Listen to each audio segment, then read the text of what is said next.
Cell ना एक mini factory की तरह होती है और उसके सारे काम काज, उसके सारे फंक्शन संभालते हैं उसके छोटे छोटे मैनेजर्स, मतलब कि cell organ. So hello dear बच्चा पार्टी, कैसे हो तुम लोग? I am your teacher Kritika Rathore and welcome back to this channel. ठीक है, तो आज हम क्या कवर करने वाले हैं? आज हम इस चैप्टर का सबसे लास्ट टॉपिक कवर करने वाले हैं। ठीक है, तो अपना chapter number 5 cell the unit of life, और आज अपन सारे सेल ऑर्गेनल्स को कवर करेंगे। पिछले क्लास में मैंने सेल वॉल और सेल मेम्ब्रेन कवर करी थी और भी बहुत सारी चीजें थी, डिफ्यूजन, ऑस्मोसिस, पर इंटरेस्टिंग लेक्चर था। ठीक है, तो आज अपन आगे बढ़ते हैं। सबसे पहले अपन देखते हैं nucleus, so known as the control centre और ब्रेन ऑफ द सेल। जिस तरीके से हमारी बॉडी के सारे फंक्शंस कौन परफॉर्म करता है? हमारी बॉडी के सारे फंक्शंस परफॉर्म करता है हमारा ब्रेन। ठीक है, ब्रेन ही सबको सिग्नल देता है ना, सारे सिग्नल्स ब्रेन के पास पहुंचते हैं फिर वापस से।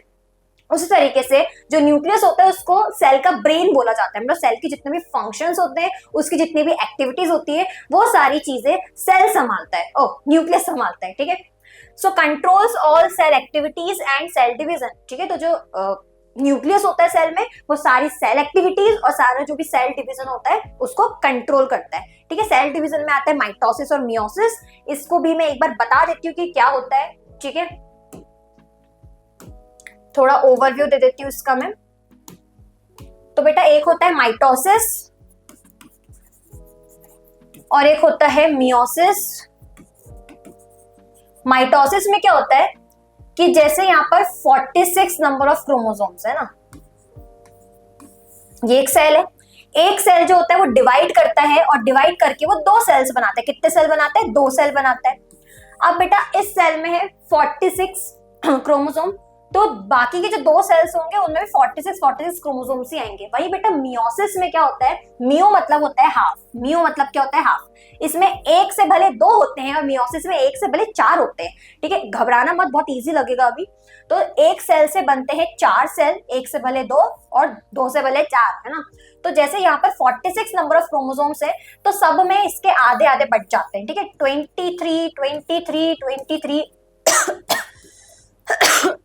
23। ठीक है, इसलिए माइटोसिस को इक्वेशनल डिवीजन बोला जाता है। इक्वेशनल मतलब जितने chromosomes mother cell, parent cell के पास थे, उतने ही क्रोमोसोम्स आए डॉटर सेल्स में। ठीक है, ये मम्मी है, ये इनके बच्चे हैं, है ना। और मियोसिस में होता है रिडक्शनल डिवीजन। रिडक्शनल डिवीजन, और इसमें था इक्वेशनल डिवीजन। रिडक्शनल डिवीजन इसका मतलब ये होता है कि पेरेंट के पास जितने भी क्रोमोसोम्स होते हैं, बच्चे के पास जितने भी डॉटर सेल्स होते हैं, उनमें पेरेंट्स के हाफ क्रोमोसोम्स जाते हैं। ठीक है, तो इसका हाफ कितना होता है? 46 का 23, तो सब में कितना चलेगा? 23। ठीक है, चल, तो controls all cell activities and cell division, इसको कौन कंट्रोल करता है? न्यूक्लियस। ठीक है, न्यूक्लियस में होता है, न्यूक्लियस से कंट्रोल होता है। आगे बढ़ते हैं अपन नेक्स्ट स्ट्रक्चर। अब न्यूक्लियस का स्ट्रक्चर देख लेते हैं। सो nucleus is covered by a double layered nuclear membrane. Red colour के बिना मुझे मजा ही नहीं आ रहा, रेड कलर ही सिलेक्ट कर लेते हैं अपन।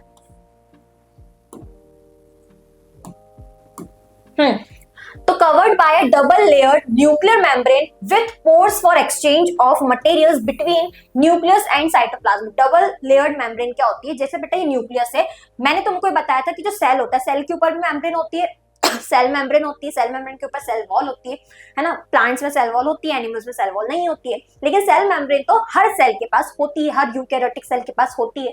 ठीक है, उसी तरीके से जो न्यूक्लियस होता है ना बच्चा, न्यूक्लियस के ऊपर भी डबल मेम्ब्रेन होती है, ऐसी और ऐसी।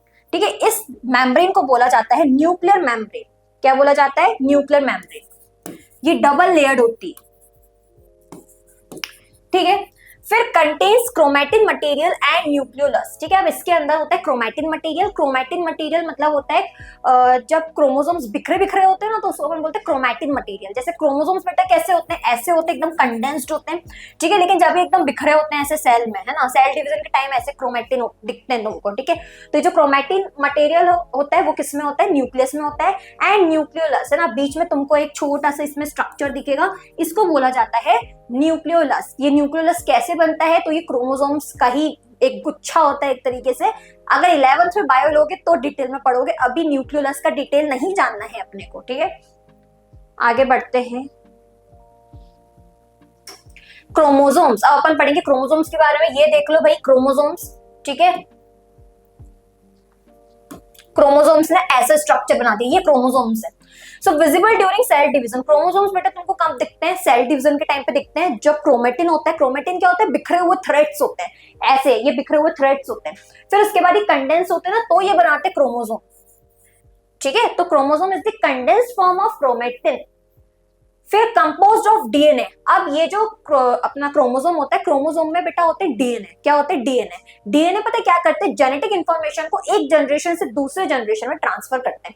मैम कैसे? जैसे बोलते हैं ना कि जैसे तुम्हारी जो नाक है तुम्हारे पापा पे गई है, अब जैसे मेरी जो शक्ल है वो मेरे फादर पे गई, तो वो क्यों? क्योंकि उनका जो डीएनए है, उनके जो जीन्स है, वो मुझ में ट्रांसफर हो गए, दूसरी जनरेशन में ट्रांसफर हो गए। ठीक है, इसीलिए मेरी जो शक्ल है ना, वो मेरे फादर की तरह दिखती है। वैसे तुम्हारी आंखें हो सकता है अपनी मम्मी की तरह दिखती हो। तो वो जो जेनेटिक मटेरियल होता है, वो जब एक जनरेशन से दूसरी जनरेशन में ट्रांसफर होता है।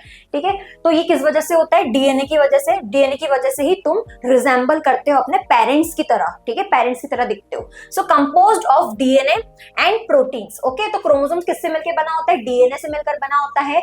डीएनए का फुल फॉर्म याद रखना, डीऑक्सीराइबोन्यूक्लिक एसिड। डीएनए का जो बेटे स्ट्रक्चर होता है ना, उसमें ऑक्सीजन एब्सेंट होता है, इसलिए इसको बोला डीऑक्सी, मतलब ऑक्सीजन प्रेजेंट नहीं है ना। डीऑक्सीराइबोन्यूक्लिक एसिड एंड प्रोटीन से मिलकर बनता है क्रोमोसोम।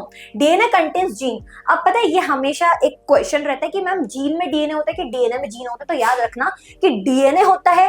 ठीक है, डीएनए ये होता है, डीएनए के अंदर जीन्स होते हैं। ठीक है, ये डीएनए है फॉर एग्जांपल, और इसमें ऐसे मोती लाइक स्ट्रक्चर होता है। ऐसा बोला जाता है कि जो क्रोमोसोम्स होते हैं ना, वो बीड लाइक स्ट्रक्चर की तरह होते हैं। बीड लाइक मतलब मोतियों की माला। जैसे एक थ्रेड होता है, थ्रेड के ऊपर बहुत सारी मोतियां होती है, होती की नहीं होती है, उस तरीके से बेटा क्रोमोसोम्स होते हैं, और क्रोमोसोम्स में बहुत सारी मोती जैसे स्ट्रक्चर होते हैं। ठीक है, इसको अपन बोलते हैं जीन्स। ठीक है, so chromosomes are basically made up of your DNA, है ना। एंड डीएनए जो होता है डीएनए में होते हैं बीड लाइक स्ट्रक्चर, जिसको अपन बोलते हैं जीन्स। ठीक है, which are units of hereditary. और ये जो जीन्स होते हैं वही एक जनरेशन से दूसरे जनरेशन में ट्रांसफर होते हैं। ठीक है, और तभी तुम अपने पेरेंट्स की तरह रिजेंबल करते हो। इसी को तुम बोलते हो heredity, that carry information from one generation to the next. तो हेरिडिटी मतलब होता है कि एक जनरेशन से दूसरे जनरेशन में इंफॉर्मेशन का पास होना, इसलिए तुम अपने पेरेंट्स की तरह दिख रहे हो।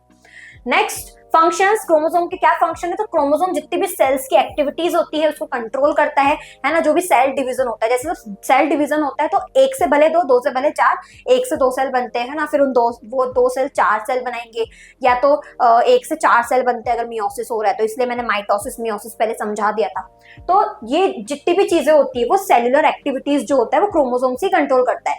क्योंकि बेटा अभी अपन ने ये चीज देखी, इसको तुम इनकार नहीं कर सकते, यही अपन ने देखा, माइटोसिस में क्रोमोसोमल मटेरियल इक्वल रहता है दोनों डॉटर सेल्स में, वही मियोसिस में तो हाफ हो जाता है इसलिए इसको रिडक्शनल डिवीजन बोल रहे हैं, और माइटोसिस को अपन इक्वेशनल डिवीजन बोल रहे हैं। इसका मतलब क्रोमोसोम जो है वो सेल्यूलर एक्टिविटीज के लिए रिस्पॉन्सिबल है, सेल डिवीजन में रिस्पॉन्सिबल है।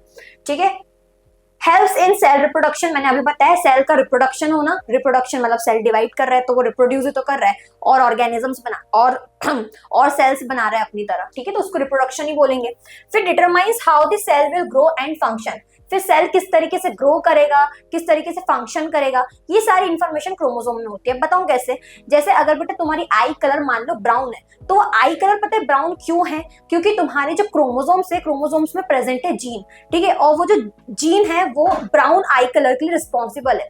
तो बेटा जो भी तुम्हारे स्किन टोन हो गया, तुम्हारे हेयर कलर हो गया, तुम्हारे आई कलर हो गया, ये सारी चीजें उन जीन का रिफ्लेक्शन है। किसका रिफ्लेक्शन है? जीन।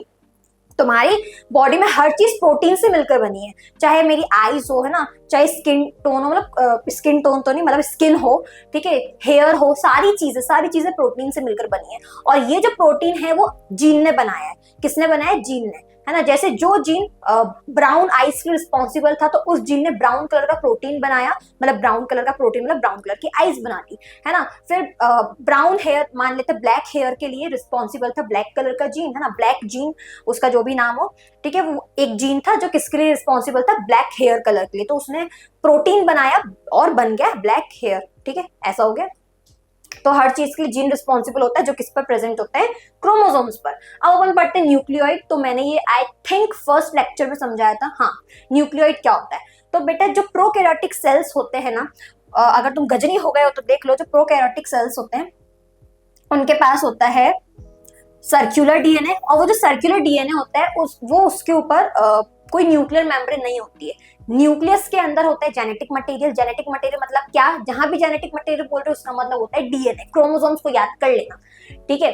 तो अगर बेटा कोई सेल है जैसे प्रोकैरियोटिक सेल, उसके पास होता है सर्कुलर डीएनए, और उस सर्कुलर डीएनए के ऊपर ना कोई भी मेम्ब्रेन बाउंड नहीं होती है, कोई भी न्यूक्लियर मेम्ब्रेन प्रेजेंट नहीं होती है। उनका जो सर्कुलर डीएनए होता है वो साइटोप्लाज्म में इधर उधर घूम रहा होता है फ्रीली, है ना। तो इसको अपन बोलते हैं न्यूक्लियोइड, मतलब nucleus devoid of nuclear membrane is called nucleoid. So in prokaryotic cells the nucleus is not well defined, the nuclear region containing only nucleic acids। nucleic acids मतलब बेटा होता है डीएनए, डीएनए डीऑक्सीराइबोन्यूक्लिक एसिड, तो DNA को अपन बोल रहे हैं nucleic acid, ठीक है। न्यूक्लिक एसिड में आरएनए भी आता है, डीएनए भी आता है, कॉल्ड द न्यूक्लियोइड, ठीक है। कि उसमें जो डीएनए होता है वो साइटोप्लाज्म में फ्रीली फ्लोट कर रहा होता है, मूव कर रहा होता है, उसको बोलते हैं न्यूक्लियोइड। फिर आता है साइटोप्लाज्म, ठीक है। फिर क्या आता है साइटोप्लाज्म। तो अभी अपन ने क्या क्या पढ़ लिया, अपन ने पिछली क्लास में सेल वॉल पढ़ा था, उसके अंदर सेल मेम्ब्रेन पढ़ी थी। फिर अपन अभी न्यूक्लियस पर आए, है ना। न्यूक्लियस में अपन ने न्यूक्लियस के बारे में पढ़ा, और क्या पढ़ा, न्यूक्लियस में अपन ने न्यूक्लियर मेम्ब्रेन के बारे में भी पढ़ लिया, अपन ने क्रोमोसोम्स के बारे में भी पढ़ लिया। अब अपन आते हैं साइटोप्लाज्म में, ठीक है। The fluid content inside the plasma membrane. Plasma membrane के अंदर जो भी फ्लूइड कंटेंट होता है उसको बोला जाता है साइटोप्लाज्म, ठीक है। ये फ्लूइड कंटेंट है, ये न्यूक्लियस है ना। तो सेल का जो बेस होता है एक्चुअली वो क्या है, यही है, कौन है, साइटोप्लाज्म। अच्छा, साइटोप्लाज्म को अपन फ्लूइड मैट्रिक्स भी बोलते हैं। मैट्रिक्स मतलब बेस। जैसे खीर खाते हो तो खीर का बेस क्या होता है, मतलब काजू किशमिश चावल सब किस में तैर रहे होते हैं, है ना, दूध में तैर रहे होते हैं। तो milk is the matrix, milk is the base of kheer, है ना, पुडिंग जो भी है। तो उसी तरीके से साइटोप्लाज्म होता है जो सेल ऑर्गेनल्स, पूरे सेल का मैट्रिक्स है, बेस है। contains various cell organelles that perform different functions। अब साइटोप्लाज्म में बहुत सारे, इसको ऐसे कंसिडर करो कि जैसे चाशनी होती है, चाशनी में बहुत सारे रसगुल्ले होते हैं, ठीक है। तो जो चाशनी है वो साइटोप्लाज्म है, और वो जो रसगुल्ले है वो सेल ऑर्गेनल्स है, ठीक है। तो कंटेन्स वेरियस सेल ऑर्गेनल्स। तो साइटोप्लाज्म में बहुत सारे सेल ऑर्गेनल्स होते हैं जो अपना डिफरेंट डिफरेंट फंक्शन परफॉर्म करते हैं।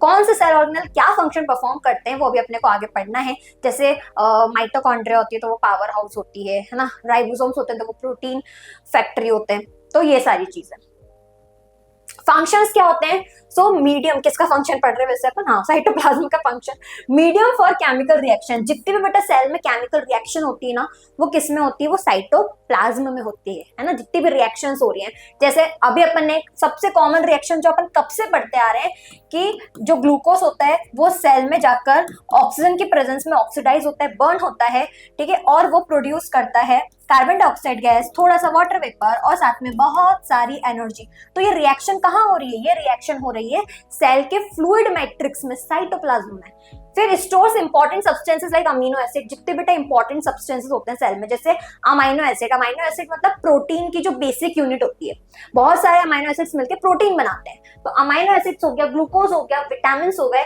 वो सब साइटोप्लाज्म में प्रेजेंट होते हैं। Then helps in exchange of materials between cell organelles, ठीक है। एक और फंक्शन यही साइटोप्लाज्म का कि कोई भी मटेरियल को एक सेल से अगर दूसरे सेल तक भेजना है, ये एक सेल है, ये दूसरा सेल है, तो जो मटेरियल्स होता है, sorry, helps in exchange of material. अच्छा, सेल ऑर्गेनल्स की बात हो रही है, रुक जाओ। जैसे सेल ऑर्गेनल्स, ये बड़ा सा सेल है, इसमें सेल ऑर्गेनल्स है, ठीक है, ये सेल ऑर्गेनल्स है ना। अब इस सेल ऑर्गेनल को अपना मटेरियल इस सेल ऑर्गेनल तक पहुंचाना है तो वो साइटोप्लाज्म के थ्रू पहुंचता है, ठीक है। कि इसने अपना मटेरियल यहाँ इन्वायरमेंट में दिया है ना, यहाँ था साइटोप्लाज्म, फिर उस साइटोप्लाज्म से ये मटेरियल दूसरे सेल में चली गया, ऐसा होता है। तो helps in exchange of materials between cell organelles. फिर आता है एंडोप्लाज्मिक रेटिकुलम। अब इसको अपने को एकदम अच्छे से पढ़ना है, उससे पहले मैं 1 मिनट पानी पी लेती हूँ।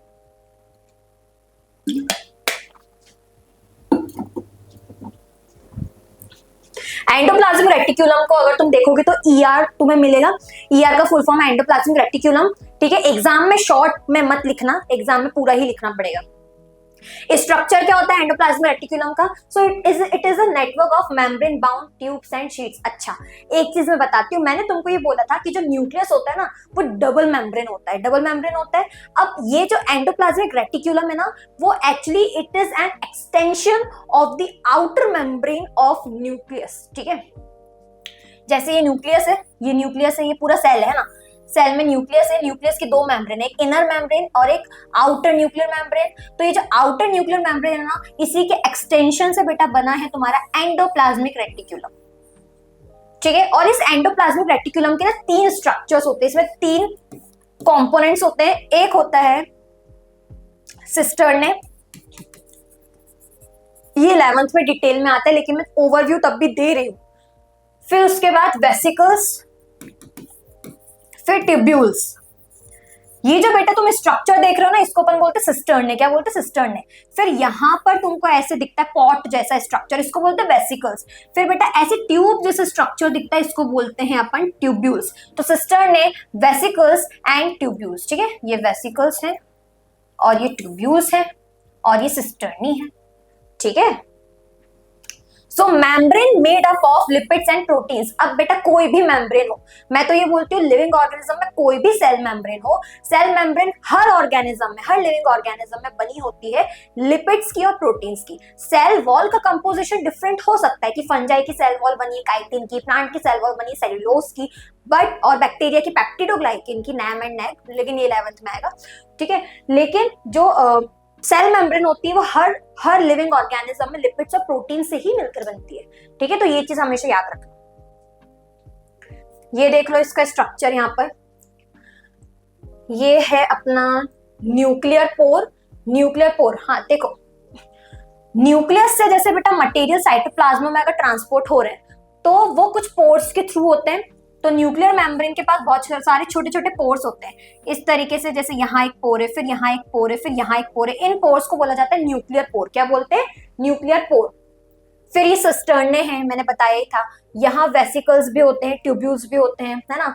और यहाँ पर राइबोसोम्स होते हैं। राइबोसोम्स कहाँ होते हैं? अपना एंडोप्लाज्मिक रेटिकुलम में। अभी अपन और भी चीज डिटेल में पढ़ेंगे।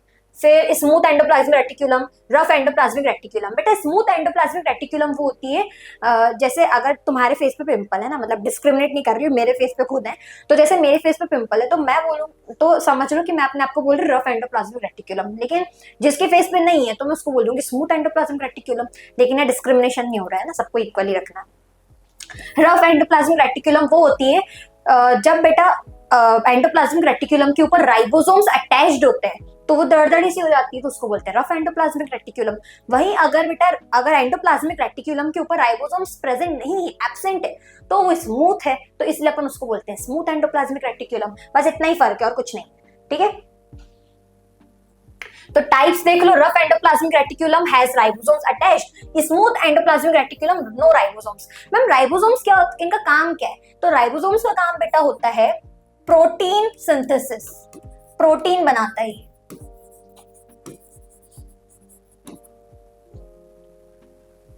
फिर पढ़ते हैं गोल्जी अपैरेटस। अब गोल्जी अपैरेटस तुम्हारा आता है एंडोप्लाज्मिक रेटिकुलम से अटैच्ड होता है ये, ठीक है। सो स्ट्रक्चर देख लेते हैं। Membrane bound vesicle. जब भी मैं मेम्ब्रेन बाउंड बोल रही हूँ इसका मतलब जो सेल ऑर्गेनल है उसके ऊपर एक कवरिंग है, ठीक है। जैसे न्यूक्लियस के ऊपर कवरिंग होती है, डबल लेयर्ड कवरिंग होती है, inner nuclear membrane, outer nuclear membrane, ठीक है। माइटोकॉन्ड्रिया भी मेम्ब्रेन बाउंड है ना। फिर स्ट्रक्चर देखो, तो membrane bound vesicles arranged in parallel stacks. ये मेम्ब्रेन बाउंड वेसिकल्स है, ये इस तरीके से अटैच्ड है, पैरेलली अटैच्ड है इस तरीके से ना, पैरेलल स्टैक्स में। यहाँ पर डायग्राम, ये रहा ना डायग्राम, ये सिस्टर्ने है ना। ये छोटे छोटे से वेसिकल्स हैं, ये सिक्रीट कर रहा है, ये वेसिकल्स बनाता है और इसको ऐसे सिक्रीट करता है, ठीक है। फिर यहाँ पर सिस फेज वगैरह, ट्रांस फेज तो तुमको अलग से पढ़ना है। सिस फेस, ये जो फेस तुम्हारा अटैच्ड होता है एंडोप्लाज्मिक रेटिकुलम को, जो फेस कर रहा होता है जो पोर्शन, वो सिस फेज है। दूसरा वाला बेटा ट्रांस फेज है जो साइटोप्लाज्म को फेस कर रहा होता है। फिर ल्यूमेन, सिस्टर्ने के जो स्पेस है उसको ल्यूमेन बोला जाता है। ल्यूमेन इज बेसिकली स्पेस, है ना। फिर बस इतना ही है, इतना याद रखना है तुमको। चलो, कनेक्टेड टू ईआर, तो जो गोल्जी अपैरेटस होता है वो एंडोप्लाज्मिक रेटिकुलम का बेस्ट फ्रेंड होता है, वो उससे अटैच्ड होता है, ठीक है। चलो, होता क्या है एक बात बताती हूँ मैं। जो राइबोसोम्स है बेटा, जो राइबोसोम्स है वो क्या करते हैं? प्रोटीन बनाते हैं। अब ये जो यहाँ पर तुम्हें दिख रहा है ना इनकमिंग ट्रांसपोर्ट वेसिकल्स, यहाँ बेटा ईआर है। ईआर में है rough endoplasmic reticulum, smooth endoplasmic reticulum. Rough endoplasmic reticulum बाहर की तरफ है और स्मूथ अंदर की तरफ है। तो रफ एंडोप्लाज्मिक रेटिकुलम ने बनाया राइबोसोम्स ने बनाया प्रोटीन, ठीक है। फिर जो प्रोटीन होगा ना वो बेटा जस्ट यहाँ पर लैंड करेगा, वो आ जाएगा गोल्जी अपैरेटस के पास, और गोल्जी अपैरेटस जो होगा वो उसको कवर कर देगा, मतलब पैकेजिंग कर देगा, उसकी मॉडिफाई कर देगा और टैगिंग कर देगा। मैम ये 3 क्या भारी भरकम शब्द थे, वो मैं तुमको सिंपल से केक के एग्जांपल से समझाऊंगी, ठीक है। तो ये गोल्जी अपैरेटस, ये तो मैंने पूरा समझा ही दिया है। फंक्शंस देख लेते हैं। Packages and sends proteins and other materials inside और आउटसाइड द सेल। जैसे मान लो तुम केक लेने गए, ठीक है, तुम फैक्ट्री में गए। प्रोटीन फैक्ट्री किसको बोल रहे हैं अपन? Protein factory is your endoplasmic reticulum. ये फैक्ट्री है ना, केक शॉप मान लो, एंडोप्लाज्मिक रेटिक्यूलम। जैसे जो भी बेकर था उसने केक बना दिया, ठीक है, तो ईआर क्या है? बेकर है, उसने बनाया केक। अब जो केक है ना उसके ऊपर तुम्हें क्या करना है? उसकी पैकेजिंग करनी है ना। ऐसे तो उठा के नहीं ले जाओगे गाड़ी पे, उसकी पैकेजिंग कराओगे। 3 चीजें कराओगे, एक तो पैकेजिंग कराओगे, दूसरी चीज तो मॉडिफिकेशन। मॉडिफिकेशन का मतलब होता है बेटा चेंजेस करना, है ना, चीजों में। तो मॉडिफिकेशन मतलब जैसे तुम्हें उस पर किसी का कुछ नाम लिखवाना होगा, है ना, या फिर तुमने बोला कि नहीं ये वाला टैग बदल के दूसरा टैग लगा दो, है ना, तुमने हैप्पी बर्थडे का लगा दिया हैप्पी एनिवर्सरी को लगा दो, है ना, इस तरीके से। तो वो होता है मॉडिफिकेशन, ठीक है। और तीसरी स्टेप होती है बेटा टैगिंग। टैगिंग जैसे अगर बर्थडे केक है तो हैप्पी बर्थडे का टैग लग जाएगा, एनिवर्सरी केक है तो हैप्पी एनिवर्सरी का केक में टैग लग जाएगा, ठीक है। तो एक बात बताओ, ये प्रोटीन फैक्ट्री कौन थी? अपनी एंडोप्लाज्मिक रेटिकुलम, उसने बनाया प्रोटीन, फिर उस प्रोटीन को उसने दे दिया गोल्जी अपैरेटस को, क्योंकि इसी के बेटा यहाँ पर इसी के साइड से तो गोल्जी अपैरेटस शुरू हो जाता है। एंडोप्लाज्मिक रेटिकुलम के जस्ट पड़ोस में ही गोल्जी अपैरेटस है। तो ये गोल्जी अपैरेटस है और गोल्जी अपैरेटस को मिल गया प्रोटीन। अभी जो गोल्जी अपैरेटस है ना वो उस प्रोटीन की ये 3 चीजें करेगा। पहली चीज, उस प्रोटीन को वेसिकल में बंद कर देगा। वेसिकल में छोटे छोटे स्ट्रक्चर्स है ना, उसके अंदर इसको बंद कर देगा, सर्कुलर स्ट्रक्चर्स में। फिर इसके अंदर थोड़ा सा मॉडिफिकेशन करेगा, कुछ चेंजेस इसको करने की जरूरत होगी प्रोटीन में, है ना। फिर उसके बाद उसकी टैगिंग कर देगा प्रोटीन की कि भाई ये प्रोटीन कौन सा है ना, कौन सा अमीनो एसिड है वगैरह वगैरह, जो भी उसको टैगिंग करनी होगी वो कर देगा। फिर फाइनली उसको वो ट्रांसपोर्ट करेगा, सिक्रीट करेगा। इसलिए बेटा यहाँ पर लिखा हुआ है डायग्राम में सिक्रीटरी वेसिकल। ये क्या थी? ट्रांसपोर्ट वेसिकल्स, कि उसको ये मिल गई, और ये थी सिक्रीटरी वेसिकल। फिर उसको साइटोप्लाज्म में डाल देगा, है ना।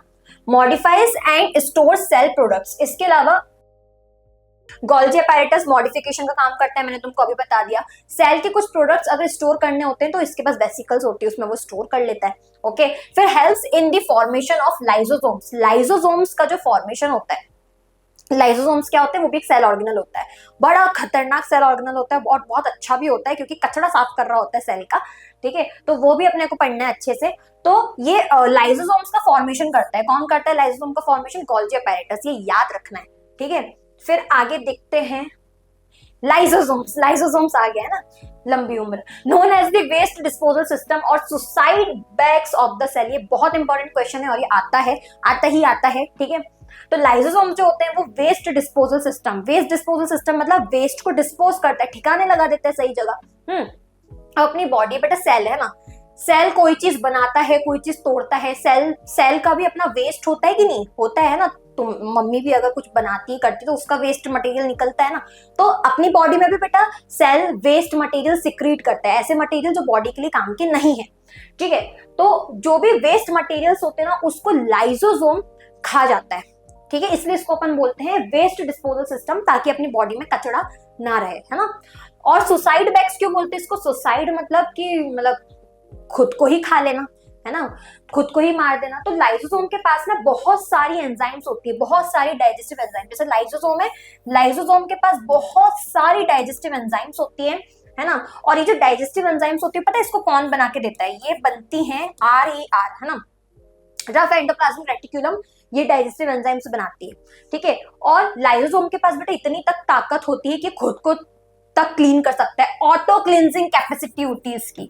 मतलब अगर ये डिसफंक्शन करने लग गया, मान लो बेटा अगर इसका दिमाग सटक गया है ना, तो ये खुद को तक डाइजेस्ट कर सकता है ना। अपनी सेल वॉल रप्चर करेगा, डाइजेस्टिव एंजाइम्स उस पर डालेगा, अपनी सेल वॉल रप्चर करेगा, मतलब खुद को ही तबाह कर सकता है, डिस्ट्रॉय कर सकता है, खा सकता है। तो इसको बोलते हैं ऑटो क्लींजिंग कैपेसिटी भी होती है इसकी, खुद को तक खा गया बेटा बच के रहना।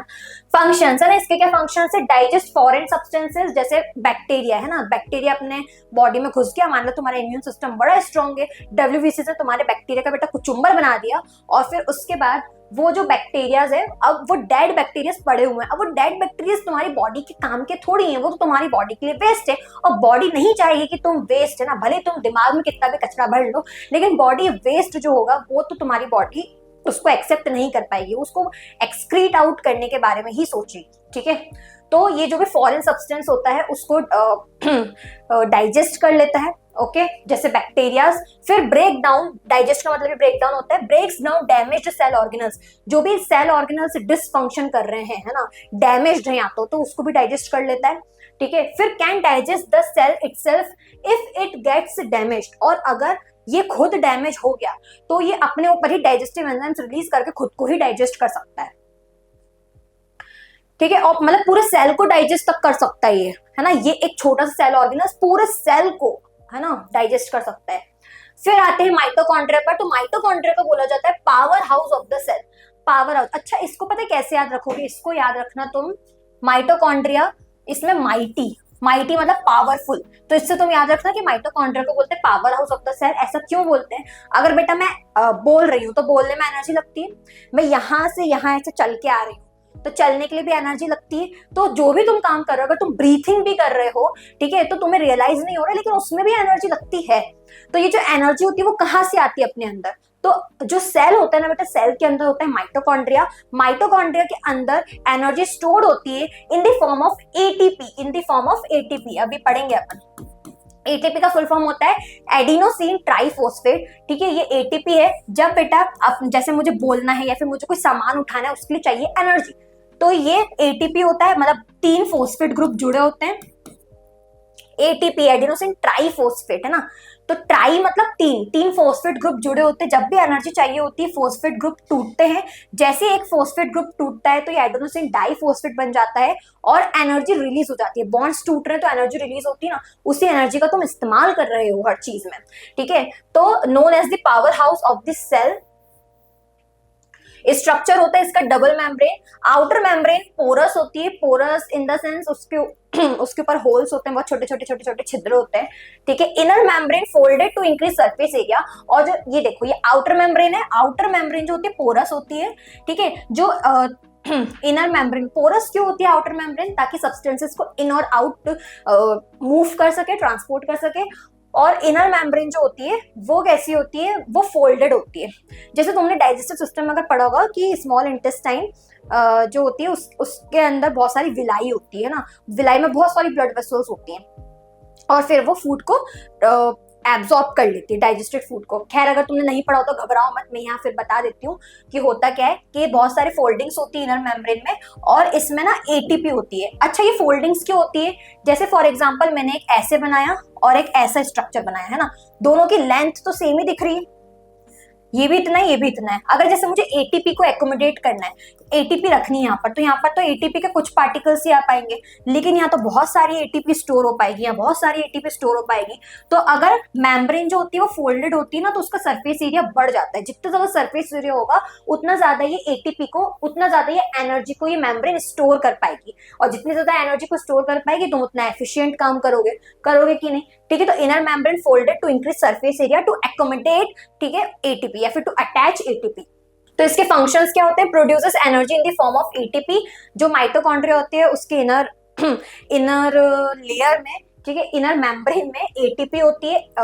एटीपी क्या होती है? एनर्जी करेंसी होती है, एटीपी को बोलते हैं एनर्जी करेंसी,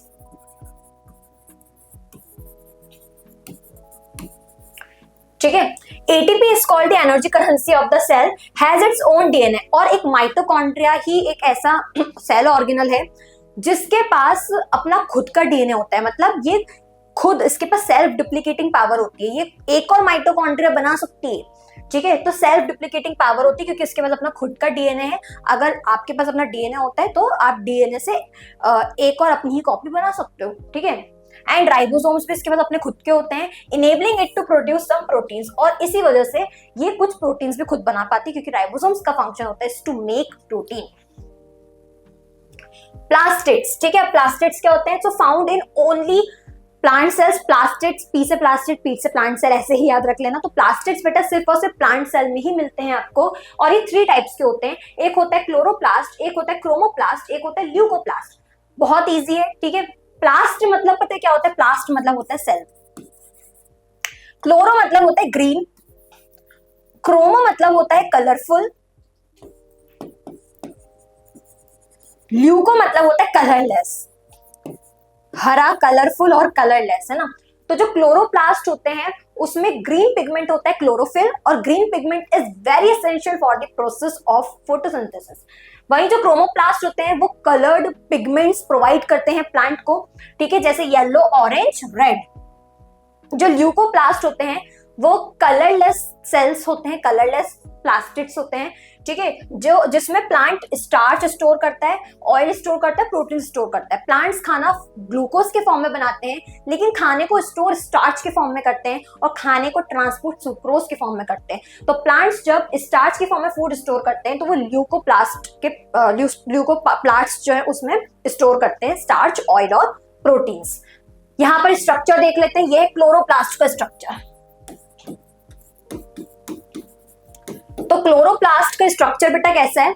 ये क्लोरोप्लास्ट का ट्रांसफर सेक्शन है। ट्रांसफर सेक्शन क्या होता है? ये जैसे ये बॉटल है, ठीक है, मैंने इसको बीच में से काट दिया, फिर बीच में से काटने के बाद जो मुझे यहां से इसको स्ट्रक्चर दिख रहा है ना, उसको अपन बोलते हैं ट्रांसफर सेक्शन, ठीक है। तो क्लोरोप्लास्ट जो सेल है, उस सेल में बेटा जो भी यहाँ पर तुमको मैट्रिक्स दिख रही है ना, उसकी स्पेस है ना, जिसमें ये सारे सेल्स पड़े हुए हैं, सेल्स नहीं, सेल ऑर्गेनल्स, तो इसको बोलते हैं अपन स्ट्रोमा। स्ट्रोमा मतलब जो मैट्रिक्स है सेल की, बेस है ना। फिर यहाँ पर तुमको जो एक एक यहाँ पर दिख रहा है, इसको बोलते हैं थाइलाकॉइड। जो कॉइन जैसा स्ट्रक्चर नहीं दिख रहा, उसको बोलते हैं थाइलाकॉइड। क्या बोलते हैं? थाइलाकॉइड, ठीक है। फिर बहुत सारे थाइलाकॉइड्स जो होते हैं वो ऐसे स्टैक ऑफ कॉइन्स की तरह अरेंज हो जाते हैं, कॉइन्स का ढेर है ना, इसको बोला जाता है ग्रेनम। क्या बोला जाता है? ग्रेनम। फिर इसके बाद ये जो थाइलाकॉइड होता है बेटा, उसके बीच में स्पेस दिख रही, इस स्पेस को बोलते हैं ल्यूमेन। क्या बोलते हैं? ल्यूमेन, ठीक है। फिर क्लोरोप्लास्ट भी double membrane bound cell organelle है, ठीक है। इसके बाहर की मेम्ब्रेन है, इसको इनर मेम्ब्रेन बोल रहे हैं, फिर उससे भी बाहर की मेम्ब्रेन है, उसको आउटर मेम्ब्रेन बोलते हैं, ठीक है। फंक्शंस क्या होते हैं प्लास्टिड्स के? तो क्लोरोप्लास्ट का फंक्शन होता है फोटोसिंथेसिस परफॉर्म करना, ल्यूकोप्लास्ट का फंक्शन होता है फूड मटेरियल्स स्टोर करना, and plastids have their own DNA. Plastids के पास भी अपने डीएनए होता है, जैसे माइटोकॉन्ड्रिया के पास अपना खुद का डीएनए होता है, सेल्फ डुप्लीकेटिंग पावर होती है, ठीक है। उसी तरीके से प्लास्टिड्स के पास भी अपना खुद का डीएनए होता है, खुद के राइबोसोम्स भी होते हैं। माइटोकॉन्ड्रिया प्लास्टिड्स ही एक लौते ऐसे हैं। फिर वैक्यूल्स आ जाता है, तो वैक्यूल्स का काम होता है, याद रखना, वैक्यूल्स जो होते हैं वो स्टोरेज का काम करते हैं। कोई भी वैक्यूल है वो स्टोरेज का ही काम करता है, ठीक है। तो स्टोरेज सैक्स इन सेल्स, सैक मतलब होता है बोरे जैसा स्ट्रक्चर, है ना, बोरा। स्मॉल इन एनिमल सेल्स, मैंने तुमको बताया था जब अपन फर्स्ट लेक्चर देख रहे थे इस चैप्टर का, कि एनिमल सेल के पास छोटे छोटे वैक्यूल्स होते हैं, लेकिन बहुत सारे होते हैं, है ना, ज्यादा होते हैं, मैनी होते हैं। लेकिन जो प्लांट सेल होता है उनके पास वन और फ्यू वैक्यूल्स होते हैं, और वो बड़े होते हैं, ठीक है। They are very large in size. तो large in plant cells can occupy up to 90% of the cell volume. और कई बार तो ऐसा होता है कि वैक्यूल्स इतने बड़े होते हैं प्लांट सेल के, कि प्लांट सेल का जो 90% स्पेस है वो ये वैक्यूल्स ही कवर कर लेते हैं। बड़ी दादागिरी है? ये देखो ये वैक्यूल्स। अच्छा, वैक्यूल की जो आउटर मेम्ब्रेन होती है उसको टोनोप्लास्ट बोलते हैं, और सैप, सैप मतलब होता है अंदर जो भी फ्लूइड भरा हुआ है वैक्यूल से, उसको सेल सैप बोल रहे हैं। फंक्शंस क्या होता है? स्टोर सेल सैप, सेल का जो लिक्विड पार्ट होता है ना, सेल सैप शुगर्स हो गई, अमाइनो एसिड्स हो गए, अदर मटेरियल्स हो गए, इसको वैक्यूल स्टोर करता है, and provides turgidity and rigidity to plant cell. Plant cell को रिजिडिटी प्रोवाइड करता है। रिजिडिटी कैसे? जैसे सेल वॉल है, ठीक है, और सेल वॉल के अंदर है क्या है? हाँ, सेल वॉल के अंदर वैक्यूल है, ठीक है। अब जैसे तुमने सेल वॉल को मान लेते हैं रख दिया हाइपोटोनिक सॉल्यूशन में, चलो वो भी छोड़ो, सेल वैक्यूल, सेल में जो वैक्यूल है वो स्टोर करते जा रहा है शुगर्स को, सैप को, अमाइनो एसिड को, अदर मटेरियल्स को। तो जब ये स्टोर करते जाएगा तो स्ट्रेच होता जाएगा, फूलता जाएगा। जब ये फूलता जाएगा तो वो इस तरीके से जगह घेर लेगा, ठीक है, और मतलब प्लांट का जो सेल वॉल है उसको ऐसे टच करेगा, उसके ऊपर थोड़ा प्रेशर लगाने लग जाएगा, है ना, तो मतलब वो टर्जिडिटी प्रोवाइड करता है, एक तरीके से रिजिडिटी, लेकिन ये फटेगा नहीं, क्यों, क्योंकि सेल वॉल भी इसके ऊपर अपोजिट प्रेशर अप्लाई कर रही है, ठीक है। तो ये सेल को एक तरीके से टर्जिडिटी एंड रिजिडिटी प्रोवाइड करता है। And in single celled organisms like amoeba, vacuoles store food और एक्सपेल एक्सेस वाटर। जैसे अमीबा सिंगल सेल्ड है, तो अमीबा पानी में ही रहती है, तो पानी आता रहता है बार बार, है ना, ऑस्मोसिस डिफ्यूजन के थ्रू आता रहता है। तो कुछ वैक्यूल्स होता है, आई थिंक उसको सेंट्रियोल वैक्यूल, पता नहीं, मुझे उसका नाम एग्जैक्टली याद नहीं आ रहा है, बट उसमें कुछ वैक्यूल्स होते हैं जो कि फूड को स्टोर करते हैं और एक्सेस वाटर को भी वो रिमूव करते हैं, ठीक है। Questions, the organelle that acts as the control room of the cell, cell का कंट्रोल रूम किसको बोलते हैं, न्यूक्लियस को। तुम पॉज कर करके जवाब देते रहना। The green pigment in chloroplast that helps in photosynthesis is chlorophyll. Which cell organelle is responsible for packaging and transporting protein? Which cell organelle is responsible for packaging and transporting protein? ठीक है, तो कौन सा cell organelle है जो transport करता है protein को और पैक भी करता है, Golgi apparatus। Which organelle is known as the protein factory of the cell? Protein factory, protein कौन बनाता है, ribosomes. The double membrane structure with its own DNA and ribosomes is mitochondria और plastids होते हैं। Smooth endoplasmic reticulum mainly helps in, अच्छा, rough endoplasmic reticulum तो protein बना देती है, स्मूथ एंडोप्लाज्मिक रेटिकुलम क्या करती है, तो बेटा स्मूथ एंडोप्लाज्मिक रेटिकुलम जो होती है ना वो लिपिड्स फॉर्म करती है। अपनी बॉडी में जो भी फैट है ना वो इसकी वजह से आ रहा है, ठीक है। और जैसे डिटॉक्सिफिकेशन, अपनी बॉडी में जो भी ड्रग्स वगैरह होती है ना उसको डिटॉक्सिफाई, जैसे मेडिसिन में भी कुछ हद तक ड्रग्स होती है बट वो यूजफुल होती है, यूजफुल ड्रग्स, ठीक है, तो उसको भी डिटॉक्सिफाई करने का काम यही करता है। Mainly helps in lipid synthesis. The organelle responsible for digestion of foreign particles inside the cell is lysosome. Which of the following organelles is absent in an animal cell? Animal cell में कौन से organelles नहीं होते? Lysosome animal cell में होता है, chloroplast नहीं होता, गोल्जी बॉडी होती है, राइबोसोम्स भी होते हैं। Vacuoles in plant sales mainly help in photosynthesis, storage and maintaining turgor pressure, protein synthesis, packaging of enzymes. तो वैक्यूल्स का काम तो स्टोरेज का होता है, ठीक है, फोटोसिंथेसिस तो प्लास्टिड्स करते हैं। Cellular respiration primarily occurs in, cellular respiration, respiration कहाँ होता है भाई, साइटोप्लाज्म में होता है, माइटोकॉन्ड्रिया में होता है, राइबोसोम्स में होता है या न्यूक्लियस में होता है। तो बेटा जो सेलुलर रेस्पिरेशन होता है, रेस्पिरेशन मतलब होता है खाने से एनर्जी निकालना, तो एनर्जी बेटा माइटोकॉन्ड्रिया में ही निकलती है ना। खाना थोड़ा सा साइटोप्लाज्म में टूटता है, अगर 11th में बायो लोगे तो पढ़ोगे, खाना पहले टूटता है साइटोप्लाज्म में, फिर उसके बाद जो बचा हुआ होता है उसका जो टूटा हुआ सिंपलर फॉर्म होता है, फिर वापस से ब्रेक डाउन होता है माइटोकॉन्ड्रिया में, फाइनली एनर्जी रिलीज होती है, रिस्टोर हो जाती है उसी में। The site of protein synthesis is, protein कहाँ बनता है, कहाँ बनता है, राइबोसोम। साइट में तो लिखना चाहिए था ER, ठीक है, राइबोसोम बनाता है। Which organelle detoxifies harmful chemicals in liver cell, कौन डिटॉक्सिफाई करता है, स्मूथ ER। तो याद रखो कि हर एक सेल ऑर्गेनल का अपना एक यूनिक रोल होता है और जब ये कोऑर्डिनेशन के साथ अपने हर रोल को निभाते हैं तभी वो एक परफेक्ट लिविंग यूनिट बनाते हैं। So this is it. अगर वीडियो पसंद आई हो तो लाइक शेयर सब्सक्राइब जरूर करना और कमेंट्स में बताना, और अगर और डिटेल में पढ़ना चाहते हो तो अभी इंस्टॉल करो फ्यूकी एजुकेशन। Bye bye.